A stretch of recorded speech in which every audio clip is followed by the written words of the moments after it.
Going to BCM hall literature workshop programming and kalok don ni ai kan BCM headquarter compound kan lut don sia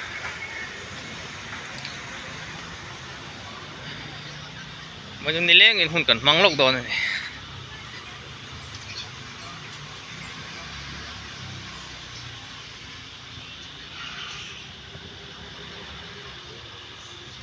anu amria va ve ana an fan ni len te pochak mama kalakhat riau maya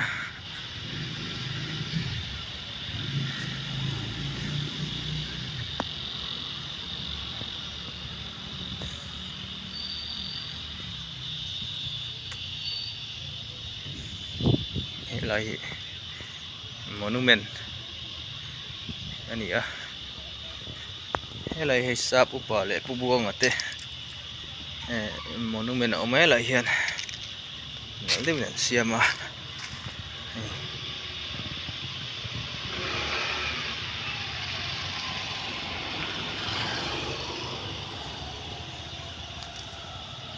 this one so lai son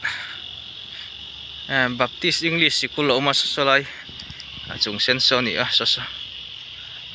này cột zol nuông đứt men này lại hiền chân he lại asi paisa me chung lâu lòng đứt đứt so BCM biak in Serkawn ani bok ani te chuan he den kan call chaw khi kan BCM office ania mi chunga hian muốn literature workshop tia mun kanan manglok do ni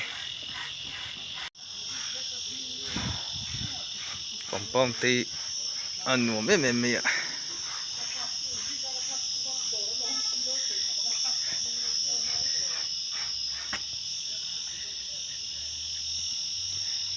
lại hiện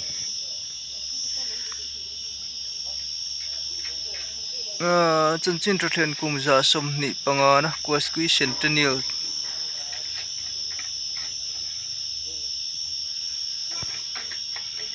ngày hi GS bang la ani hi pu buang bang la te bon tia ai sap po hun lai an lo ne tu thlengin kena la oma BCM General Secretary Quarter ani pangpar anal memini pangpar te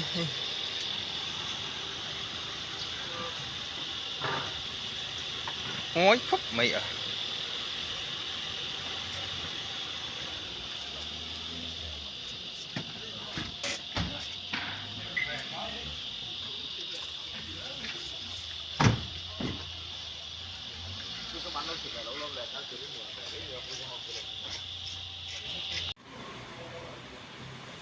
chu ngọc cần lut zuai lok do ni a foundation of this building led by Reverend H.S. Duayo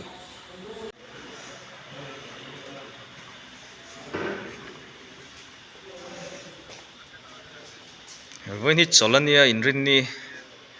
hay office hak tu manam lova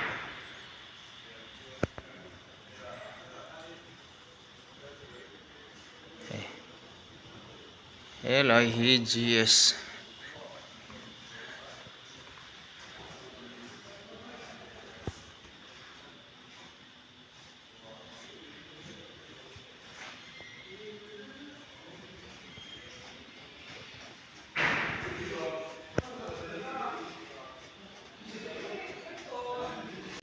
lâu là thôn lâu rất có chiar về chắc tổ nè BCM hall ta hiện với những literature workshop program kan manglok do này lu mai thì làm bằng sai thì phẳng lệ lúc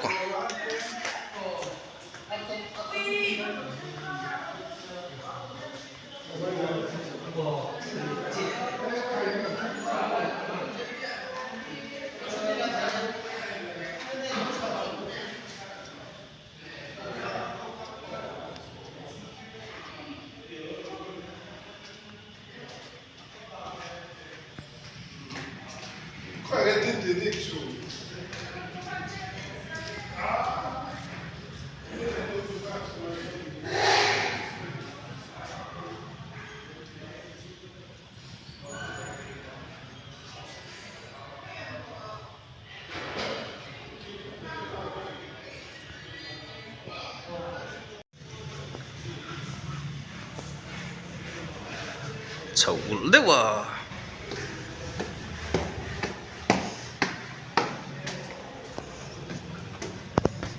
à lấy sáp bỏ lại bu buông hồ tụt má chưa hay là program cần mang nó sẽ chuyển khop mày ạ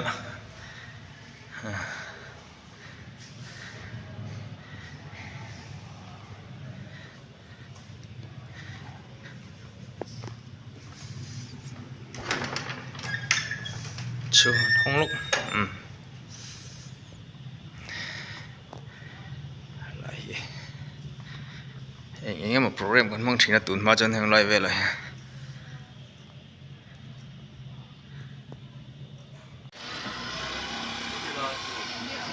chúng là mắt trăng nhìn hiện cái spot tăng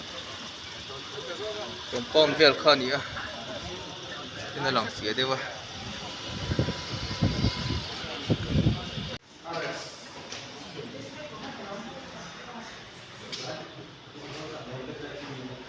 Relief and Development Department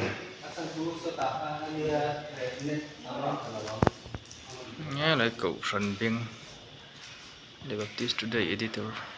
Room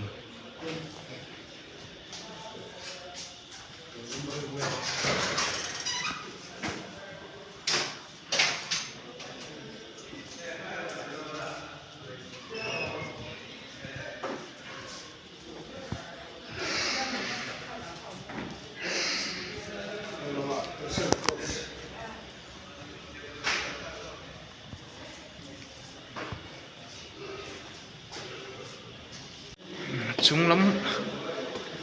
phăng trầu lễ lúc còn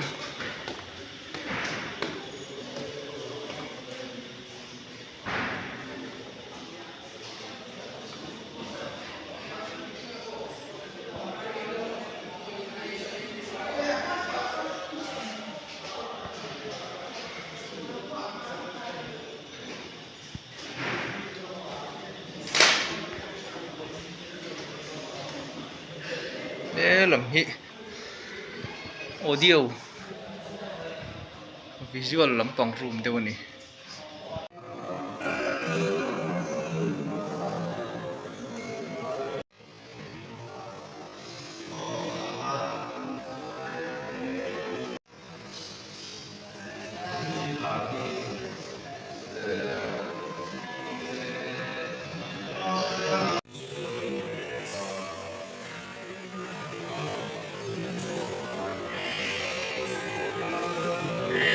Cebu